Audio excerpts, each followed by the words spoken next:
ही आहे शेतकऱ्यांची नाशिक जिल्हा बँक। या बँकेतील आग्रा रोड, कळवण, मालेगाव, निफाड, सिन्नर शाखेतील स्ट्रॉंग रूममध्ये 47 कोटींची रोकड, 20 कोटींच्या नवीन नोटा असे 67 कोटी रुपये संचालकांनी परस्पर बदलवून घेत काळा पैसा पांढरा केला। काही संचालकांनी 8 तारखेच्या रात्री तर काहींनी 2-3 दिवसांनी धाक दाखवत मुख्य रोखपालासह शाखाधिकाऱ्यांकडून ही कामं करून घेतल्याचं समोर आलंय। त्यामुळे आयकर विभागानं ही सर्व संबंधित कागदपत्र ताब्यात घेतली आहे। जिल्हा बँकेमध्ये परवा आयकरचे अधिकारी येऊन गेले। त्या दिवशी त्यांनी आमच्या संबंधित MD अधिकाऱ्यांना विचारलं आणि काय माहिती लागत होती ते घेऊन गेलेले। त्यांच्या पद्धतीने ते बघतील आता। या घोटाळ्यात राजकीय पक्षांशी संबंधित असलेल्या नेत्याच्या 4 सहकारी बँका आहेत।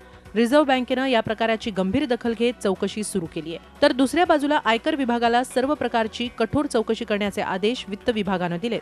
6 महिन्यांची समरी बदलून हे प्रकार करण्यात आल्यानं आयकर विभाग आता या बँकांशी संबंधित सर्व संचालकांच्या मालमत्ता आणि व्यवहार कसोशीनं तपासणार आहे। या घोटाळ्याची पालकमंत्र्यांनीही गंभीर दखल घेतली आहे। शासनाने अतिशय गंभीर दखल याची घेतलेली आहे। इन्कम टॅक्सच्या माध्यमातून या ठिकाणी चौकशी सुरू आहे आणि शासनाने याची अतिशय गंभीर दखल घेतलेली आहे।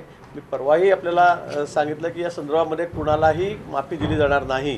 तर अशा पद्धतीने कुणी 2000 आणि 500 नोटा परस्पर बदलून घेत आहेत आणि आपला काळा पैसा जर पांढरा करत असतील तर त्याला जे जबाबदार आहेत त्यांच्यावर अतिशय कडक कारवाई त्या ठिकाणी होईल।